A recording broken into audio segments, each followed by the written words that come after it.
तो नमस्कार गाइस, नई वीडियो में आपका स्वागत है। आज मैं आपको बताने जा रहा हूँ कि गाड़ी में किस किस चीज़ों को, एक्सेसरीज़ को नहीं लगवाना चाहिए, और आपको एंड में ये भी बताऊँगा कि वीडियो मैंने बनाई क्यों और इसका मेन पर्पस क्या है।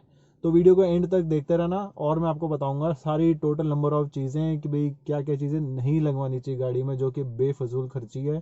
और ऊपर से अगर आप ये नहीं नहीं लगवाओगे तो गाड़ी एकदम स्टॉक कंडीशन में रहेगी और आगे से आपको भी कोई दिक्कत नहीं आएगी। तो चाहे वो शॉर्ट सर्किट से रिलेटेड हो, चाहे वो कहीं कोलिजन से रिलेटेड हो, एक्सीडेंट से रिलेटेड हो, कुछ भी हो, मैं आपको पूरा का पूरा डिटेल में बताऊंगा। तो कोई भी जानकारी चाहिए तो मेरा इंस्टा पेज होगा, आप उसको फॉलो कर लेना। वहाँ से आप कोई भी क्वेश्चन होगा मुझसे पूछ लेना। यूट्यूब पे मैं कमेंट्स पे आप पूछोगे तो मैं आपको हो सकता है कम रिप्लाई कर पाऊँ, क्योंकि बहुत सारे कमेंट्स आते हैं। तो मैं इंस्टा पे आपको इजीली अवेलेबल मिल जाऊंगा, वहाँ पे मेरे को डीएम कर लेना, फॉलो कर लेना। रियल टाइम स्टोरीज भी शेयर करूंगा, आपके लिए भी आसानी होगी कि मैं आगे क्या क्या चीज़ें ला रहा हूँ, आपको तुरंत आपको नोटिफिकेशन मिल जाया करेगी। सो आगे चलते हैं, मैं आपको बताता हूँ कि आगे हम क्या क्या चीज़ें डिस्कस करने वाले हैं। तो सबसे पहली बात ये, स्टेयरिंग नोब। बहुत लोगों ने आपने देखा होगा यहाँ पे, कि मैं आपको शो करता हूँ, एक सेकंड। तो गाइज, जैसे कि आपने देखा होगा कि बहुत लोग यहाँ पर स्टीयरिंग नॉब लगवा लेते हैं, जिससे गाड़ी का स्टीयरिंग जो है वो इस तरीके से घूमता है। बट मैं आपको बता दूं कि गाड़ी का स्टीयरिंग नॉब जो होता है वो मेरा रिसेंटली खुद का ही गाड़ी, दूसरी गाड़ी का एक मेरी गाड़ी है जिस पर स्टीयरिंग नॉब लगा हुआ था, उसकी ही एक बार एक्सीडेंट हो गया रिसेंटली। तो मैं आपको चाहूँगा कि आप ये स्टीयरिंग नॉब तो ना ही लगवाओ तो बेटर है, क्योंकि इससे फ़ायदा तो मिल जाता, लेकिन कभी कभार अगर वो स्टीयरिंग नोब अगर छूट गया आपके हाथ से, वो लट्टू छूट गया जिसको स्टीयरिंग नोब कहते हैं, तो भैया फिर तो लेने के देने पड़ जाएंगे। इजीली के चक्कर में सब कुछ ही उल्टा पुल्टा हो जाएगा। दूसरी चीज़ मैं आपको बताना चाहता हूँ कि अगर आप नीचे देख रहे होंगे तो ये जो फ्लोर मैट हैं, ये जो इसमें जो दुकानदार जो 2D और 3D कह के 5D कह के आपको चिपका देता है कि हाँ ये यूनिवर्सल मैट हैं। तो एक चीज़ मैं आपको बता दूं गाइज कि ये जो ये जो आप फ्लोर मैट देख रहे हो, इसके यहाँ पे एक निशान बने होते हैं, जो कि ये कट्स देख रहे होंगे। जैसे मेरी गाड़ी होंडा सिटी है, इसकी ही फिनिशिंग और इसकी कटिंग के हिसाब से ये बना हुआ है। तो अगर आपको दुकानदार बोले कि जी ये यूनिवर्सल है और ये इसमें चल जाएंगे, तो होगा क्या कि आप लगवा तो लोगे, लेकिन वो लगवा तो लोगे लेकिन उसमें ये होगा कि इन केस कभी अगर ब्रेक अगर अटक गया, और अगर वो यूनिवर्सल कहा के चिपकाया होगा कि हाँ जी वो इसमें यूज़ हो जाएगा, तो ब्रेक अगर कभी चलाते टाइम अगर अटक गई, और अगर स्पीड जो एक्सीलेटर का पेडल है वो अगर दबा रह गया, या वो कुछ इधर उधर कुछ हो गया, तो गाड़ी का एक्सीडेंट भी हो सकता है। जो कि ज़्यादातर मैंने नोटिस किया है कि ये कारण भी रहता है कि भाई ब्रेक तो रह गई, ब्रेक अलग से एकदम से दबी रह गई, या फिर दबी ही नहीं, या फिर एक्सीलेटर है वो या तो ज़्यादा दब गया या दबा ही नहीं। तो इस कारणों की वजह से भी एक्सीडेंट होने के चांसेस ज़्यादा रहते हैं। तो प्लीज़ कभी भी मैट की बारी आए तो हमेशा जो कंपनी के डिज़ाइन मैट्स हैं उन्हीं की तरफ जाना, या फिर जो कटिंग्स हैं अगर आप अपनी तरफ से भी कराओ उन्हीं से कराना, जिसको पता हो कि इस गाड़ी के लिए यही यही चलेगा। अगली बात जो ये आती है कि कार में जो ये सीट कवर देख रहे हो आप, ये जो आप कार में सीट कवर देख रहे हो, ये कंपनी फिटेड आए थे जब मैंने ये गाड़ी ली थी। इसमें ये देख रहे होगे कि आप ये कंपनी फिटेड आए हैं, इसमें कुछ भी अलग से नहीं किया हुआ, कुछ इसमें कुछ ऊपर से कवर नहीं चढ़ा रखा। जो कंपनी फिटेड, जो इसमें जो बकेट सीट्स जो आई थी वही इसमें डली हुई हैं। इन केस अगर आप कोई और डलवाते हो इस पे कवर सीट्स, एक तो पहली बात वो अच्छे ही नहीं लगेंगे, दूसरी चीज़ कि वो जल्दी ही लगा लीजिए कि मैं जल्दी ही वो कवर बड़ी जल्दी ख़राब हो जाते हैं, और वो बहुत ही ज़्यादा गंदे लगते हैं, उस पर निशान अलग से दिखाई देते हैं। तो अगर एक बारी अगर आप पैसा लगा रहे हैं गाड़ी में, तो सोच समझ कर लगाना कि वो उसकी ही फिटिंग के बने हों, और आगे से आपको भी बैठने में कंफर्टेबल रहे और आपको दिक्कत ना आए। तो गाइज, अगली चीज़ मैं आपको बताने चाह रहा हूँ कि जो गाड़ी में लोग जाके बुल गार्ड लगा लेते हैं, बुल गार्ड नहीं लगवानी चाहिए बिल्कुल भी। आप जो देख रहे हैं, मैं आपको शो करता हूँ। तो यहाँ पर जो ये जो बम्पर के आगे जो बुल गार्ड लगा होता है, ये नहीं लगवाना चाहिए बिल्कुल में, क्योंकि जब भी इन केस अगर कोई मिस हैपनिंग होती है या कार की कोई टचिंग कहीं पर हो जाती है, कोलिजन होता है, उसमें दो चीज़ें एक तो रहती हैं। क्योंकि एक सबसे पहली चीज़ कि ये जो बुल गार्ड होता है, ये आपके गाड़ी के एयर बैग्स नहीं खुलने देता। इन केस अगर कहीं कोलिजन होता है तो ये एयर बैग्स नहीं खुलेंगे, तो उससे क्या होगा, ज़्यादा नुकसान हो सकता है।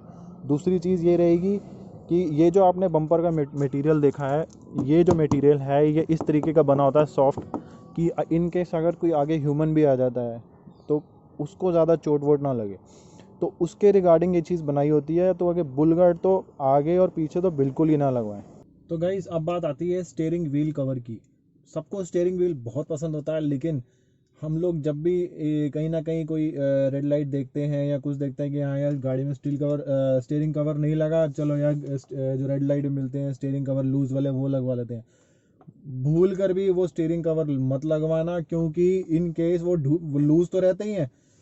जब कभी आपको अगर स्टीयरिंग अगर घुमाना पड़ा और कभी भी लूज हो जाएंगे, स्टीयरिंग तो घूमेगा ही नहीं, बस वो घूमता रह जाएगा लूज वाला जो जो कवर है। तो जब भी करवाएं तो स्टिच करवाएं, जैसे मैंने लगवाया हुआ है। इसको स्टिच करवाएंगे तो अच्छी लुक तो आएगी आएगी, ऊपर से आपकी गाड़ी में कभी भी कोई रिस्क नहीं रहेगा। जब भी आप अपनी गाड़ी का टर्न लेंगे, आपको इमीडिएट टर्न भी लेना पड़ता है, कभी भी आपको नॉर्मल ड्राइविंग रहती है तो कुछ भी टर्न लेना होता है, सबसे बड़ी बात एलिगेंट लगता है। मैं आपको दिखाता हूँ, अगर आप ध्यान से देखेंगे तो ये देखिए गाइस, ये जो स्टीयरिंग कवर है ये स्टिचिंग कराई हुई है। इसको स्टिच करवा सकते हैं जिससे इसकी नीट एंड क्लीन लुक आती है और गाड़ी एकदम स्टॉक कंडीशन में लगती है। ऊपर से आपको कभी कोई रिस्क नहीं आएगा। एक तो ऊपर से हम लोग नीचे से कभी पकड़ते ही नहीं, क्योंकि कमांडिंग पोजीशन तो यही रहती है हमेशा गाड़ी की और यहीं से पकड़नी चाहिए। सो मेन जो पॉइंट है कि इसको स्टीयरिंग कवर को लगवाने से ये होता है कि एक तो नीट एंड क्लीन लुक आती है और ऊपर से आपको कभी कोई किसी ड्राइविंग के टाइम पे कभी किसी चीज़ का रिस्क नहीं रहेगा। सो अब करते हैं अगले पॉइंट के बारे में बात। तो भाई अब बात कर लेते हैं कि गाड़ी के जो विंडोज़ हैं वो आप चाहे आपने उसको अपने शौक के लिए करवाया हो कि मेरे को धूप से बचने के लिए मैंने उसको एकदम ब्लैक फिल्म करवा ली है, कुछ भी ऐसा कुछ भी मत करवाना। एक तो ये इलीगल तो है ही है, बट ये आप इसको करा सकते हैं, लेकिन 70% विजिबिलिटी के साथ होना चाहिए। पूरा 100% ब्लैक मत कराना। कोई टिंटेड या ब्लैक विंडो कराने की पूरी कोई ज़रूरत नहीं है। अगर आपको लगवाना ही है तो आप शेड्स लगवाइए, जो विंडो शेड्स होते हैं आप उसमें लगवाइए, आपको कोई प्रॉब्लम नहीं आएगी। तुरंत लगाया और जब ज़रूरत नहीं है उसको उतार भी लिया, तो उसमें कभी किसी चीज़ की कोई दिक्कत नहीं आती। बट हाँ, अगर ब्लैक कराओगे तो चालान तो खैर होते ही हैं, क्योंकि मोस्टली जो पुलिस वाले होते हैं वो इस चीज़ को देखकर उनके दिमाग में रहता है कि कोई गलत काम तो नहीं हो रहा है। अगर ब्लैक विंडो करा रखा है तो वो उसको तुरंत रोक लेते हैं कार को, और चालान के लिए तो वो सबसे आगे रहते हैं कि हाँ जी चालान तो आप लाइए अगर आपके ब्लैक। और क्या करते क्या है कि तुरंत आपकी जो फिल्म होगी वो भी इस तरीके से फाड़ देंगे कि आपकी गाड़ी की एकदम लुक ही खराब हो जाएगी। ब्लेड उनके पास वैसे ही होते हैं, तो इस चीज़ का प्लीज़ ध्यान रखना। अगली बात करते हैं कि गाड़ी में कभी भी अगर आप एलॉय व्हील लगवाते हैं तो एलॉय व्हील लगवाइए, कोई बुरी बात नहीं है, लेकिन जो टायर्स जो होते हैं वो उसी साइज के लगवाइए जो कार के डिज़ाइन के हिसाब से बने हुए हैं। कई लोग क्या करेंगे कि एलॉय व्हील तो लगवा लिए, प्लस जो कार के साइज के हिसाब से चौड़े टायर लगवा लेंगे, जिससे क्या होगा, एक तो कार की एवरेज तो कम होगी और स्टीयरिंग पे दबाव अलग से पड़ता है। तो एवरेज तो कम होगी, स्टीयरिंग पे दबाव अलग से पड़ेगा और आपको ड्राइविंग में हमेशा दिक्कत आएगी। जब भी आप कट लेंगे तो आपको दिक्कत आएगी, तो उस चीज़ का खास ध्यान रखें। एलॉय व्हील लगवाइए, कोई प्रॉब्लम नहीं है। मैं भी सोच रहा हूँ कि अपनी गाड़ी में एलॉय व्हील लगवाऊंगा, लेकिन जो गाड़ी की जो टायर्स की जो थिकनेस है, चौड़ाई है, उसको ध्यान में रख लगवाना, क्योंकि जो कंपनी के जो डिज़ाइन जो कंपनी ने अपने जो कार्स के लिए जो डिज़ाइन टायर्स हैं कि इतना ही होना चाहिए, तो वो उसमें उतने ही अच्छे लगते हैं और वो कंफर्टेबल भी रहते हैं। तो उस चीज़ का प्लीज़ ध्यान रखिएगा। तो आप बात कर लेते हैं कि गाड़ी के फ्रंट हेडलाइट्स के बारे में। फ्रंट हेडलाइट्स में कई लोग क्या करते हैं कि HID लगवा लेंगे, जो कि लीगल भी नहीं है और सामने से आने वाली गाड़ी को बहुत प्रॉब्लम करते हैं, जिससे उसको दिखाई नहीं देता, जिस वजह से एक्सीडेंट होने के चांसेस ज़्यादा रहते हैं, हाईवे पे भी और सिटी में भी। और सिटी का तो मैं ये कहूँगा कि आप फिर भी लगवा लेंगे, अपने शौक के लिए लगवा लिए, लेकिन मैं आपको अपनी तरफ से अगर मैं राय दूं तो मैं आपको बोलूँगा कि HID और ये फलाना ढिमकाना ये सब लाइटें मत ही लगवाए तो बढ़िया है। अगर आपको लगवाना है अपनी गाड़ी में थोड़ी सी विजिबिलिटी अगर तेज़ चाहिए, तो कार में आप रिले और अपनी गाड़ी का जो बल्ब होता है, जैसे 55-60 का जो नॉर्मल वॉट्स के जो बल्ब प्रोवाइडेड होते हैं कंपनी से, जो कि लगे होते हैं, अगर आपको विजिबिलिटी और बढ़ानी है तो आप 90-100 वॉट के बल्ब लगवा सकते हैं, बट उसके लिए आपको रिले फिट करवाना पड़ेगा, जो कि फिलिप्स का आता है। मैं आपको उससे नीचे ब्रांड के, मिंडा के, किसी चीज़ के नहीं बोलूँगा। अगर लगवाने हैं तो फिलिप्स के ही लगवाएं और फिलिप्स का ही बल्ब लगवाएं, जो कि जेन्युइन चीज़ है। क्योंकि अगर आप उससे नीचे जाएंगे तो कार में आपको पता होगा कि आप कहीं भी देखते होंगे कि भाई ये गाड़ी जल गई या ये कार में कुछ हो गया, जिस वजह से कार में धुआं निकल गया या कुछ हो गया। वो होता यही है क्योंकि लोग क्या करते हैं कि लोकल चीज़ें लगवा लेते हैं, सस्ती चीज़ों के चक्कर में पड़ते हैं कि हाँ जी अपनी गाड़ी में ये लगवा लेंगे, वो लगवा लेंगे, लाइटें लगवा लेंगे, लगवा तो लेते हैं। और नॉलेज उस चीज़ को जो बंदा जो लगाने वाला होता है वो भी नॉलेज नहीं प्रोवाइड कर पाता, क्योंकि सस्ती चीज़ है जी, ग्राहक को जो सस्ता माल मिलेगा तो वो खुश हो जाएगा। इस चीज़ से मत जाइए, ब्रांडेड चीज़ को ही चीज़ कंसीडर करिए। क्योंकि अगर आप इतने प्यार से अगर गाड़ी ले रहे हैं तो अगर आप उसमें कोई चीज़ लगवा रहे हैं तो एक बारी ही लगवाइए। तो अगर मैं आपको बोलूँगा, अगर आप जैसे कि मैंने आपको बोला कि विजिबिलिटी बढ़ाने के लिए आप रिले लगवा सकते हैं। अगर आप रिले के बिना लगवाओगे तो कार में स्पार्किंग होने के चांसेस और बनेंगे ही बनेंगे। अगर आप जितने ही वॉट के ऊपर के बल्ब जाओगे उसमें आपके कार में स्पार्किंग होने के चांसेस, तारे फूक जाएंगी। तो रिले लगवाइए, वो भी फिलिप्स का लगवाइए, ब्रांडेड चीज़ है।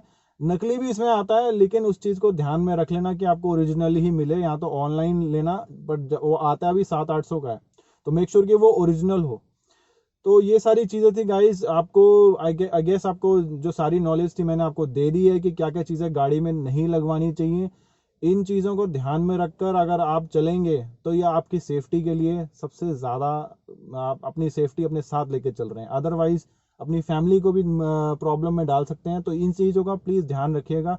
मैं आप आगे भी और इन्फॉर्मेटिव वीडियोस लाता रहूँगा, तो चैनल को सब्सक्राइब भी कर लेना, कमेंट भी कर देना कि अगर आपको कोई भी चीज़, अगर आपको लगा है कि मैंने अपनी तरफ से कोई गलत बात बताई है या कोई अप्रिसिएशन भी है, अप्रिसिएशन गाइस सबको अच्छी लगती है, तो आप कमेंट में बता भी देना कि क्या चीज़ अच्छी लगी है, क्या इंप्रूवमेंट चाहिए चैनल में। क्योंकि मैं डेली वीडियोस नहीं डालता, बट हाँ मैं आप कोशिश करूँगा कि मैं डेली वीडियोस डालूँ।